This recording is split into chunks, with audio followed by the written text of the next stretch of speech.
بسم اللہ الرحمن الرحیم اعوذ باللہ من الشیطان الرجیم بسم اللہ الرحمن الرحیم الحمدللہ رب العالمین والصلاة والسلام علی محمد وآلہ الطیبین الطاہرین المعصومین ولعنۃ اللہ علی اعدائہم اجمعین اما بعد فقد قال رسول اللہ صلی اللہ علیہ وآلہ وسلم من کنت مولاہ فعلی مولا۔ محترم ناظرین، ولایت امیر المومنین علیہ السلام مخلوق کے اوپر اللہ کی عظیم ترین نعمتوں میں سے ایک نعمت ہے، جس کا اعلان غدیر خم کے مقام پر پیغمبر اکرم صلی اللہ علیہ وآلہ وسلم نے اپنے تمام صحابہ کے سامنے کیا۔ آج جس حدیث کے اوپر گفتگو کرنے کے لیے آپ کے سامنے حاضر ہوں وہ معروف حدیث ہے جو حدیث غدیر کے نام سے پہچانی جاتی ہے، اور جس کے متن کے الفاظ یہ ہیں: پیغمبر اکرم صلی اللہ علیہ وآلہ وسلم نے فرمایا من کنت مولا ہو فعلی مولا، جس کا میں مولا ہوں اس کے علی مولا ہیں۔ تو اس حدیث کے اوپر گفتگو کرتے ہوئے میں یہی بیان کروں گا کہ یہ من جملہ ان احادیث میں سے ہے کہ جو تواتر کا درجہ رکھتی ہیں، اور وہ حدیث جو حدیث متواتر ہوتی ہے اس کا مقام اور مرتبہ کیا ہے، یہ شیعہ اور سنی تمام علماء اس بات پر متفق ہیں کہ حدیث متواتر قرآن مجید کی آیت کے برابر درجہ رکھتی ہے۔ جس طرح قرآن مجید کی آیت کی مقام و منزلت ہوتی ہے، سیم اسی طرح حدیث متواتر کا درجہ ہوتا ہے کہ جس کا انکار کرنے والا کافر شمار ہوتا ہے۔ اور اس قانون کے لیے آپ اہل سنت کے اصول شاشی کو اٹھائیں اور نور الانوار کی شرح اٹھا کے دیکھیں اور دیگر اصولی کتب اٹھا کے دیکھیں، تو وہاں پر اس بات کی تصریح موجود ہے کہ حدیث متواتر کا انکار کفر کا سبب بنتا ہے۔ اور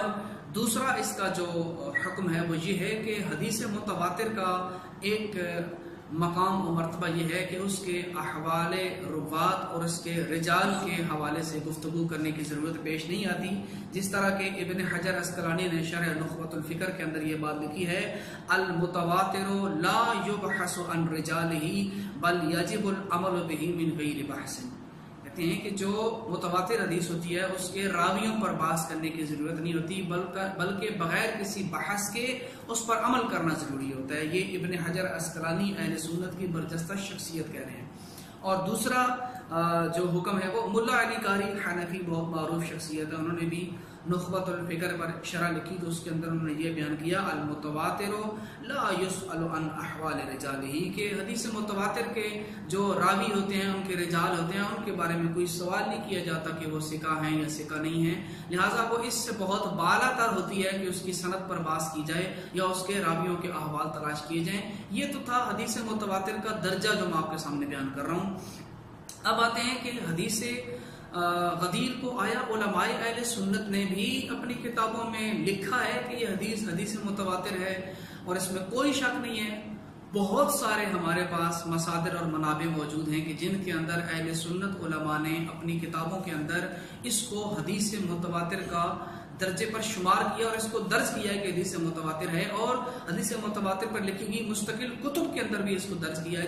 جیسا کہ آپ اہل سنت عالم السیوطی کی کتاب قطف الازہار المتناثرہ فی الاحادیث المتواترہ میں صفحہ نمبر 277 اور 278 پر جا کر دیکھیں تو حدیث نمبر 102 کے اندر انہوں نے یہ چیز درج کیا ہے اور احادیث متواترہ کے ذیل میں اس کو درج کیا ہے۔ وہاں پر یہ موجود ہے کہ 22 صحابہ کرام نے اس کو نقل کیا۔ اور دوسرے عالم محمد ابن جعفر القطانی جو ہیں، انہوں نے نظم المتناثر من الحدیث المتواتر صفحہ نمبر 180 اور حدیث نمبر 232 کے اوپر 25 صحابہ سے اس حدیث کو نقل کیا اور حدیث متواتر کی اسی فہرست کے اندر اس کو درج کیا ہے۔ اور اسی طرح شیخ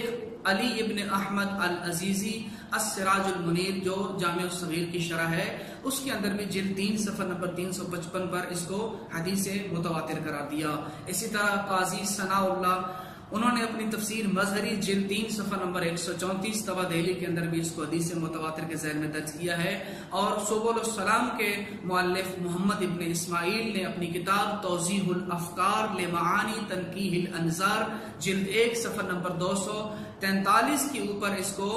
حدیث متواتر کے درجے کے طور پر تسلیم کرتے ہوئے اس کو وہاں درج کیا اور لکھا ہے کہ حدیث من کنت مولاہ فعلی مولاہ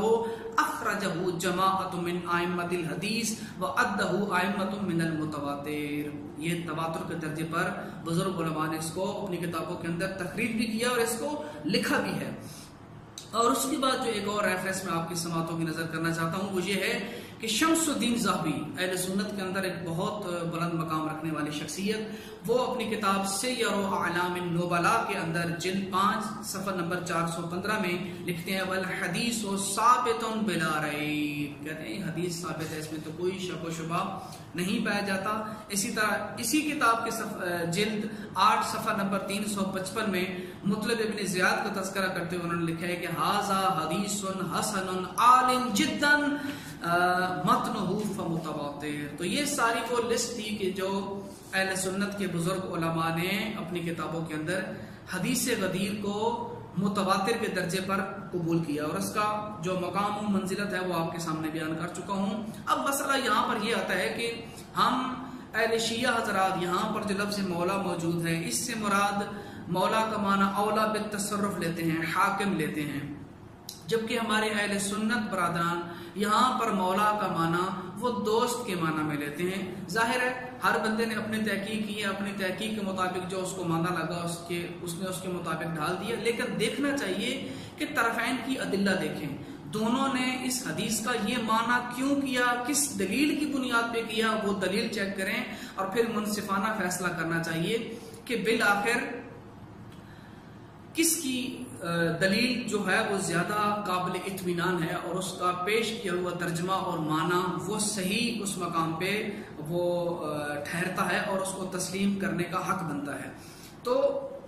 میں مختصراً بیان کروں کیونکہ اس مختصر ویڈیو میں زیادہ وضاحت نہیں کر سکتا ہوں. اس کے حوالے سے اگر آپ دیکھنا چاہیں تو میرے استاد محترم شیخ محسن علی نجفی صاحب کی کتاب النہج السوی فی معنی المولا والولی،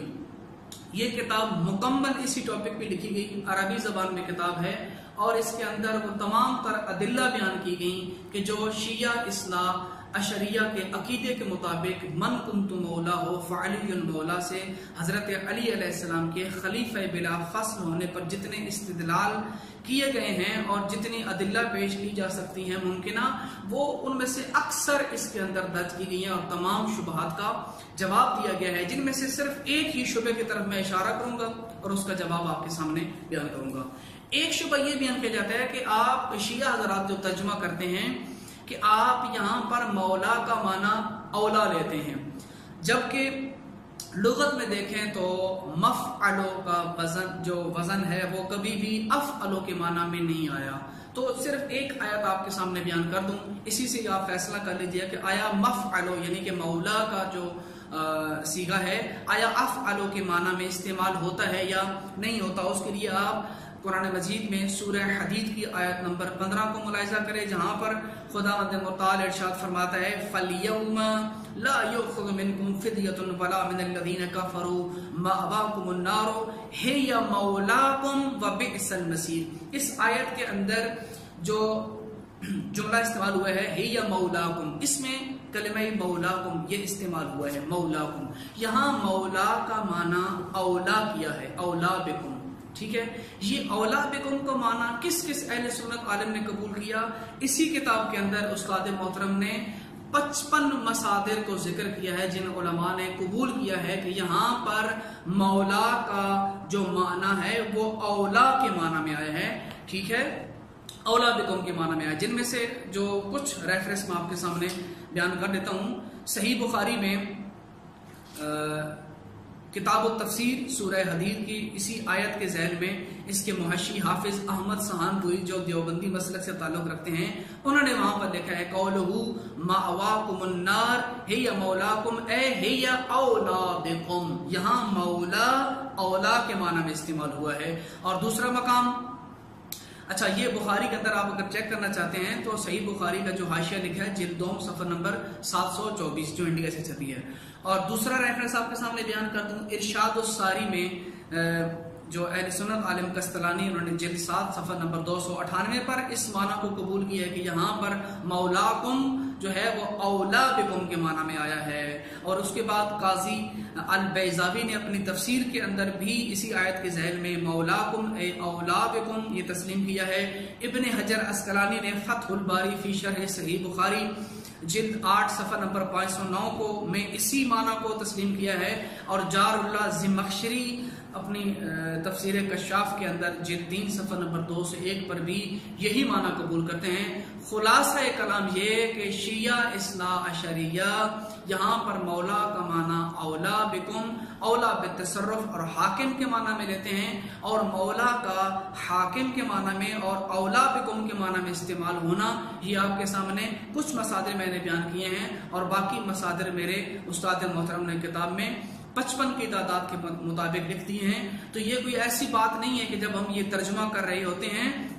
تو ہم اپنی منمانی کر رہے ہوتے ہیں، بلکہ اس کی ادلہ ہیں. ایک منصف مزاج انسان کو وہ تمام ادلہ دیکھنی چاہیے. تو خلاصہ کلام یہ ہے کہ اس مختصر ویڈیو میں صرف اتنا پیغام دینا تھا کہ حدیث غدیر متواتر ہے، چاہے شیعہ منابع ہوں چاہے اہل سنت منابع ہوں، دونوں کے اندر یہ تواتر کا درجہ رکھتی ہے. اور تمام علماء نے اس حدیث کو قبول کیا ہے اور تواتر کا درجہ بھی آپ کے سامنے بیان کر دیا. اور ساتھ میں آپ کو یہ بھی بیان کر دیا کہ ہم جب یہاں پر اولا بالتصرف کا معنی لیتے ہیں تو مولا کہیں استعمال ہو تو اس سے اولا بالتصرف کا معنی اہل سنت نے بھی قبول کیا ہے، جو کچھ مصادر آپ کے سامنے بیان کر دیے ہیں. باقی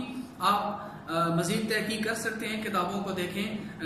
امینی صاحب کی الغدیر کو ملاحظہ کر سکتے ہیں اور استاد محترم کی کتاب کو بھی دیکھ سکتے ہیں، جس سے یہ معاملہ آپ کے سامنے واضح اور آشکار ہو کے رہ جاتا ہے کہ شیعان اہل بیت نے اس حدیث سے جو معنی سمجھا ہے وہی حق ہے. اور وہی اس بات کو ثابت کرتا ہے کہ حضرت علی علیہ السلام پیغمبر اکرم صلی اللہ علیہ وآلہ وسلم کی حقیقی جانشین اور ان کے خلیفہ ہیں.